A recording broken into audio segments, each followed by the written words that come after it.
It was a late Saturday afternoon, the kind that wraps you in calm and makes you forget the world's chaos.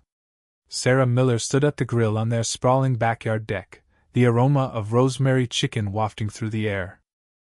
A gentle breeze stirred the tall grass beyond the fence, and a distant dog barked, not theirs. A wind chime tinkled softly by the window. Sarah glanced at the house, then across the yard where her husband, Jack, knelt beside a half-dismantled generator, tools neatly arranged around him, wrenches, a voltmeter, a rugged flashlight. Sweat clung to his shirt, a smudge of grease on his arm. Jack Miller wasn't young, but his frame carried the scars and steel of a Delta Force veteran, faint marks, stiff joints, and an alertness that never faded. Since retiring, Jack had swapped war zones for projects like this, fixing gear, tending their garden, building a home that could weather any storm. Not flashy, just ready. Their old Labrador, Shadow, lounged in the shade, paws tucked, watching birds with mild interest. Sarah called out, "Think that generator's finally gonna cooperate?" Jack flashed a wry grin, wiping his hands on a rag. "If I can exorcise the carburetor's demons, maybe. Otherwise, it's just a life lesson." Sarah laughed, warm and easy. It was a perfect moment, ordinary in the best way. Then everything shattered. A metallic clang echoed beyond the fence. Jack's head snapped up. Sarah's spatula froze midair. Before they could speak, heavy thumps followed, boots, moving fast. 8 men in black tactical gear vaulted the fence, landing in their yard like a trained unit. Masks, vests, radios on their shoulders, but no police badges, no sheriff's patches, just yellow armbands stamped with HOA Enforcement Unit. Sarah's mind raced, struggling to make sense of it. Jack rose slowly, stepping between Sarah and the intruders, his stance shifting, not loud, not panicked, but razor-sharp, like the soldier he'd once been. The men fanned out, deliberately. One held a tablet, another a clipboard, a third something resembling a rifle, its make unclear. No one spoke. No warrant, no names, just boots sinking into their lawn. Sarah's voice caught in her throat. Jack's hands curled into fists, his eyes locked on the intruders. The warmth of their Saturday vanished, replaced by a cold, wrong tension. These weren't cops. They wore no badges, yet moved like a SWAT team, exuding authority they didn't legally have. The only clue to their identity was those armbands, bold and absurd, HOA Enforcement Unit. One step forward, clipboard in hand, voice dripping with unearned power. "You violate subdivision codes. Unapproved generator. The flagpole is too tall. Reports of firearms in the home." Jack's eyes narrowed. "Subdivision codes," he repeated, voice steady. "You break into yards for that now?" The man didn't blink, uninterested in dialogue. Another enforcer moved fast, swinging a weapon's butt across Jack's jaw. The blow was meant to intimidate, not destroy, but it staggered him. Before Sarah could scream, 2 men pinned Jack, one yanking his arms back, the other pulling zip ties. "Jack!" Sarah cried, rushing forward. A third man spun toward her, hand near his belt. "Stay back, ma'am, or you're detained for obstruction," he said, cold and practiced. Jack, restrained, spat blood.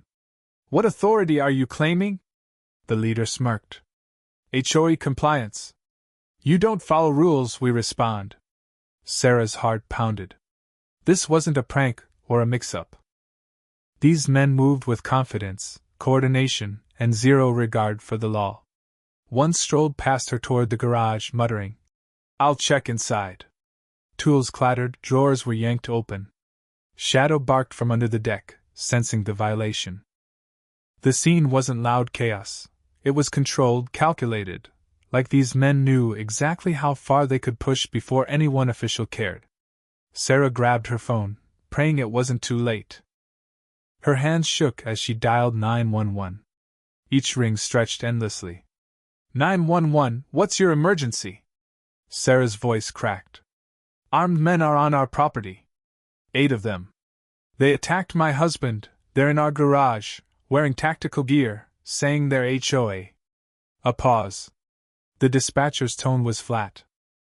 Ma'am, we've had reports. That's a private security contractor hired by your HOA. It's a civil matter. No jurisdiction unless. Sarah cut in, sharp. No jurisdiction?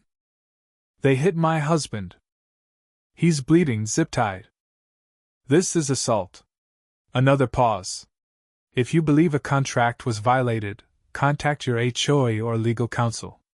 Sarah froze, the dial tone humming. No sirens. No help. They were alone. Jack lay face down, blood seeping into the dirt, arms bound. The leader, armband reading. Captain Hayes strode to the flagpole Jack had built years ago, pouring its concrete base himself.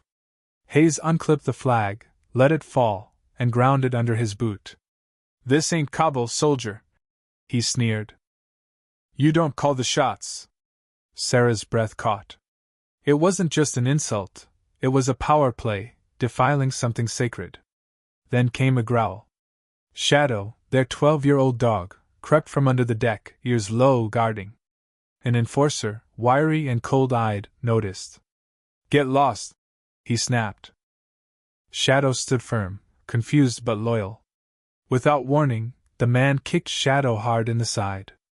The dog yelped, collapsing, then scrambled under the deck, tail tucked.